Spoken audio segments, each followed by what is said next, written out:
Assalamualaikum warahmatullahi wabarakatuh. Bismillahirrahmanirrahim.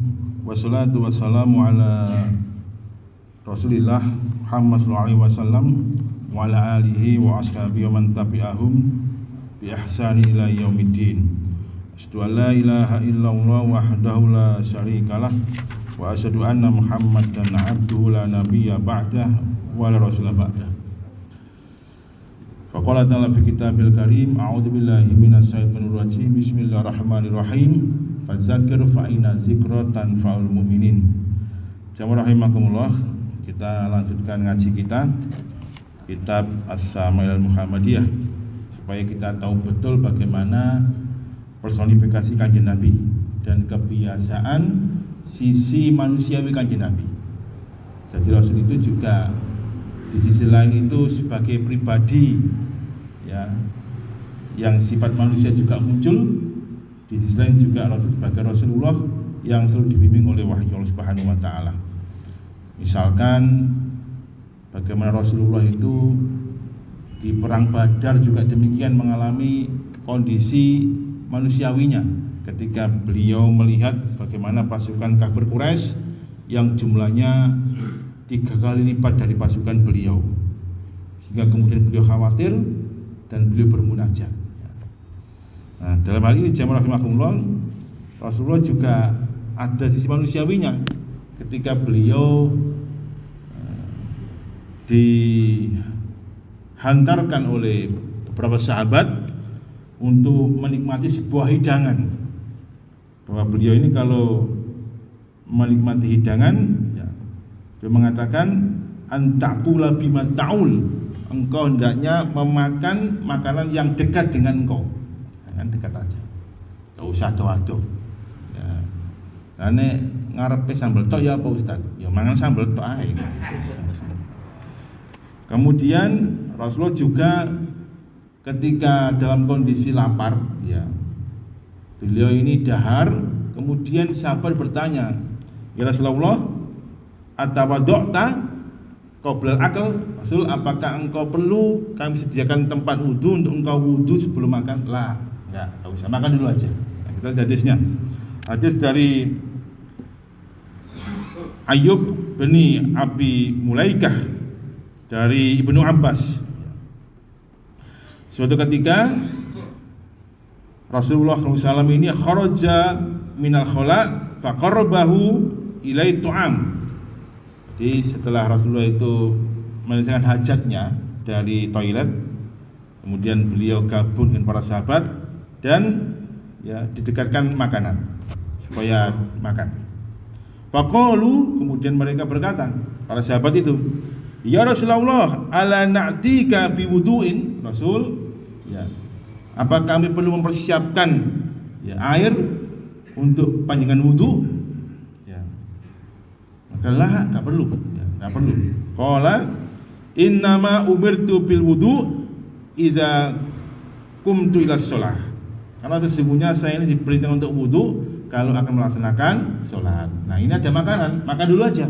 Nah, maka jamaah rahimakumullah, dalam kitab fikih disebutkan kita ini kalau sudah kumandang suara azan, ya, mestinya kan kita penuhi azan itu untuk kita bersama-sama sholat berjamaah. Tapi boleh dalam 4 kondisi itu kita ini boleh menunda jamaah kita. Di antara 4 kondisi itu adalah yang pertama hudurut to'am, ketika sudah ada makanan ya, soal makanan kafe kita makan udah siap ya, abaiku azan, waduh ya makan dulu aja, makan gak usah kubu-kubu, makan dulu aja. Karena Rasulullah memerintahkan seperti itu, makan dulu. Ngoten nggih.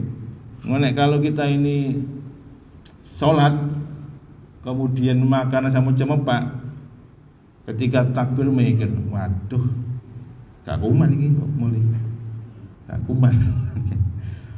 Yang kedua, ketika kita ini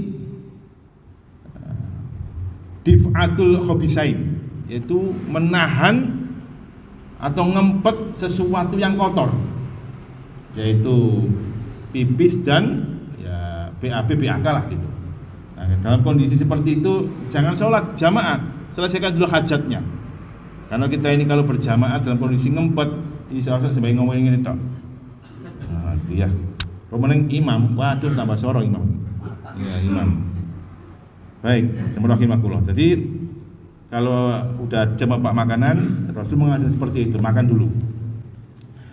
Di hadis yang lain disebutkan, kharaja Rasulullah minal ghaiti fa'utiya bit-ta'am. Ketika Rasulullah itu keluar dari buang hajat, kemudian beliau dihadirkan makanan.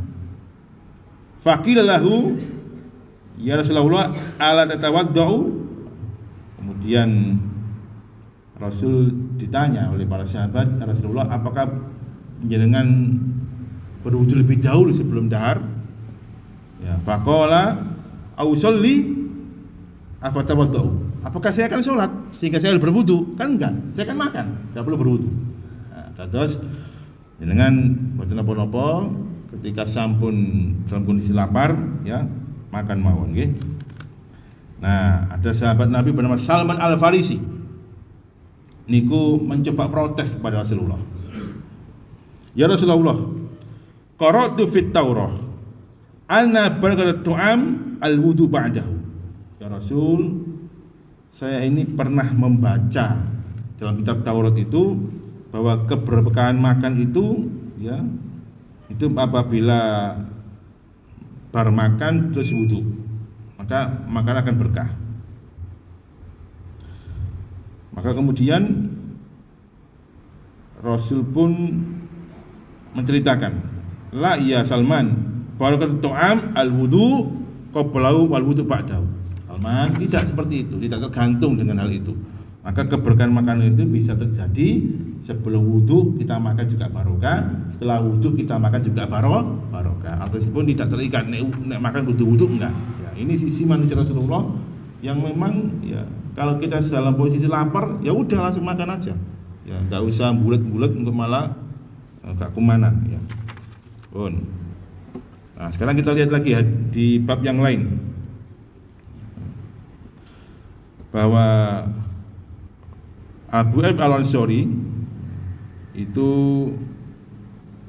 menceritakan bagaimana Rasulullah itu mengajarkan kita kalau makan meskipun tidak awal dengan wudu, agar keberkahan itu tetap terjaga, awali dengan doa, ya, minimal samillah, mengucapkan basmalah. Kita lihat hadisnya. Suatu ketika, ini Abu Ayyub Al-Ansari bercerita, kunna 'indan Nabi yauman. Suatu ketika kami sedang bersama Rasulullah, ya. Faqaraba tu'aman, kemudian datanglah makanan. Ya. Ketika datang makanan, Rasul pun dawuh, falam ara tu'aman kan a'dhamu barakatan minhu awwala ma akalna. Ya. Setelah mereka, ya, menikmati makanan, di tengah menikmati itu Rasul mengatakan, saya tidak melihat, ya, keberkahan yang sangat besar dalam makanan ini, ya, kecuali ketika kita makan di awalnya. Jadi ketika di awal makan itu barokahnya luar biasa, jamaah rahimakumullah. Wala aqula barakatan fil akhiri, dan ternyata di akhirnya, di penghujung akhirnya itu, ya, keberkahan itu semakin sedikit, enggak begitu banyak seperti di awal kita makan. Faqulna ya Rasulullah, kaifa hadza? Loh, ya Rasul, kok bisa jadi seperti itu? Di awal kita dahar, barokahnya banyak, sedangkan di penghujung akhir kita makan, barokahnya menyusut berkurang. Ya.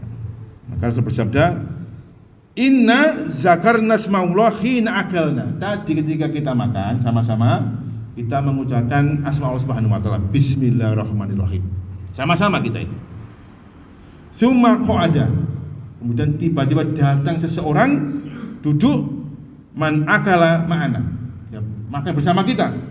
Anehnya walam yusammillah ta'ala.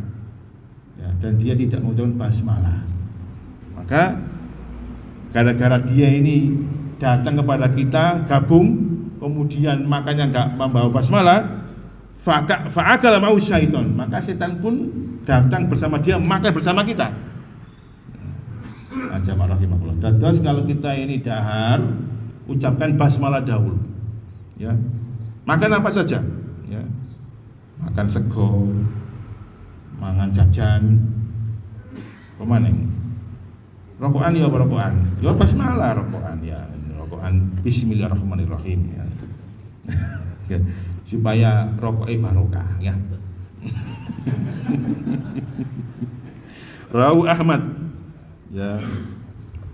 Baik, berikutnya. Bagaimana kalau kita makan kemudian kita lupa basmalah? Ini hadisnya indah ini.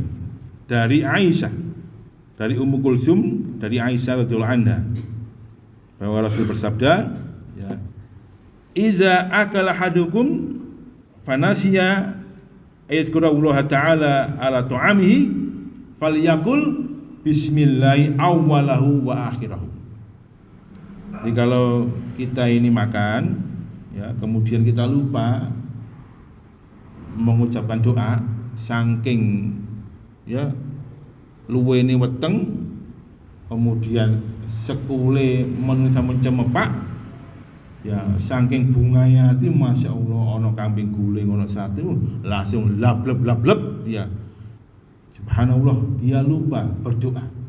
Maka di penghujung akhirnya ini jamaah, kalau satu daging sate, ya, maka dia ingat, aduh ya Allah, belum mengucapkan basmalah. Maka faliyakul bismillahi awwal wa akhirahu. Makanya dia mengucapkan bismillah dengan menyebut nama Allah di awalnya dan di akhirnya.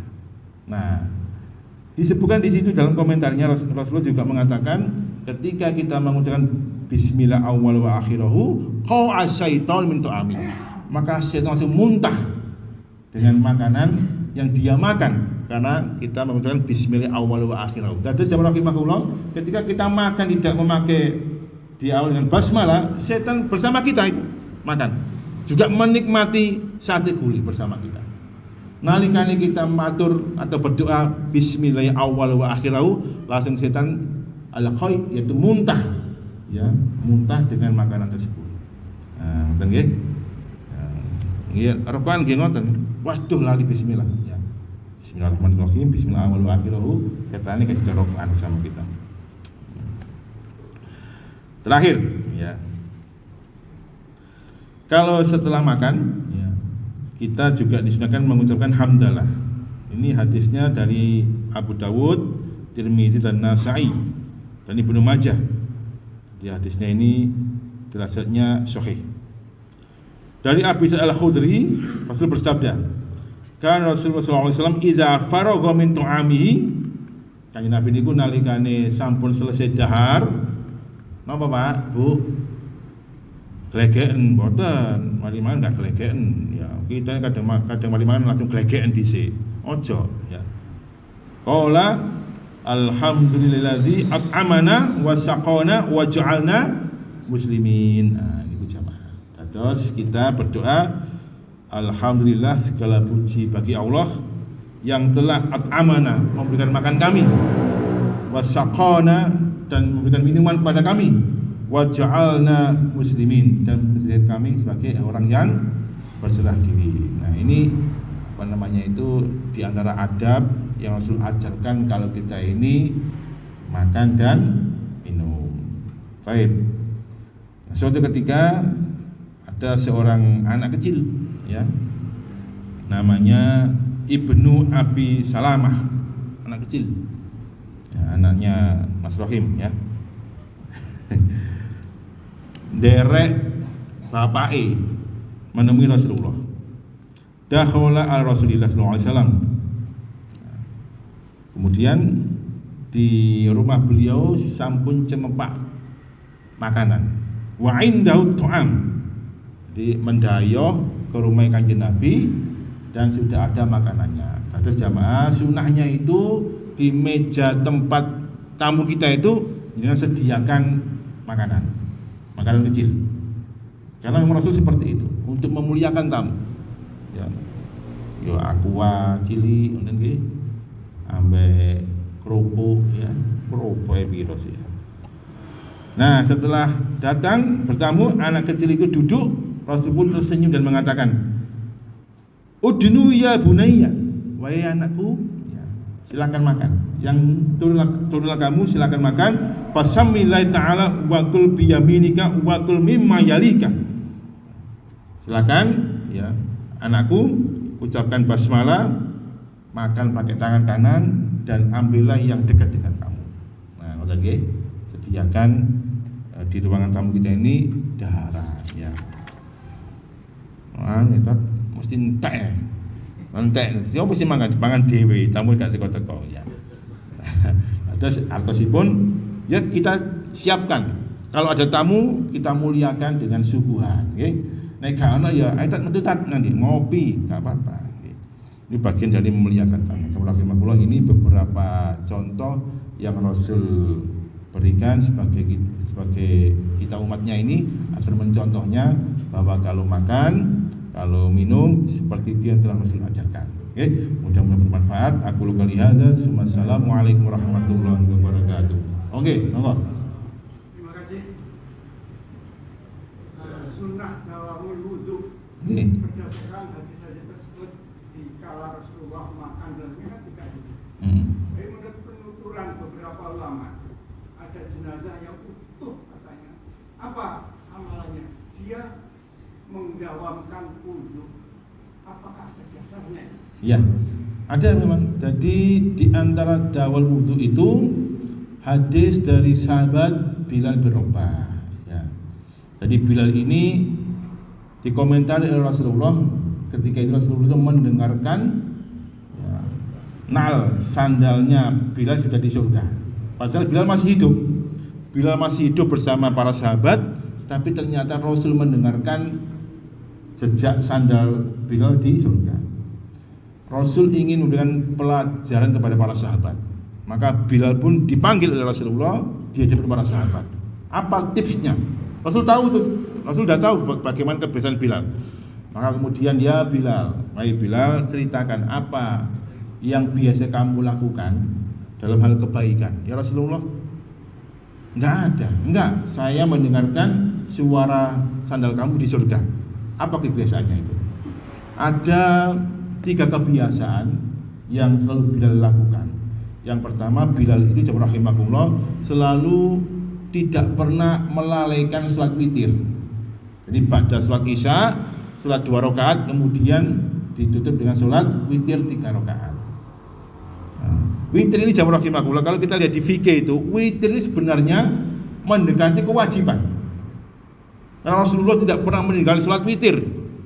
Ya. Maka Ali bin Abi Thalib itu kemudian sampai berkomentar bahwa seolah-olah witir itu wajib, padahal dia tidak wajib. Ini artinya bahwa kita usahakan sholat witir, ya waktunya ba'da sholat isya sampai dengan sholat fajar. Nah, kan panjang itu. Apakah tahajud lain? Ya, witir sendiri, tahajud juga sendiri. Yang pertama. Yang kedua, Bilal itu tidak pernah dia itu batal kecuali selalu berwudu. Jadi dawamul wudu. Ini berat jamaah. Enggak sembarang orang bisa. Berat ini. Ayo, ya. Ya apa? Pas enak-enak ngopi, aduh, batal. Wudu. Ya. Paling ngono sampai turun sing ngomong itu batal wudu. Jadi berat memang. Makanya kemudian luar biasa. Balasannya itu. Monggo sing wis ketok kewet-kewet ini kebiasaan wudunya dijaga. Nah, yang ketiga, ya, Bilal itu rahimahullah ya terbiasa ya karena dia muadzin Rasulullah kan ya. Maka beliau itu terbiasa untuk mendatangi sholat di awal waktu. Ya, mendatangi sholat di awal waktu. Maka kita biasakan sholat kita di awal waktu. Ya, terus sekali lagi terutama sing wis ketok kewut-kewut. Ngoten nggih? Monggo. Aku lu lihat. Assalamualaikum warahmatullahi wabarakatuh.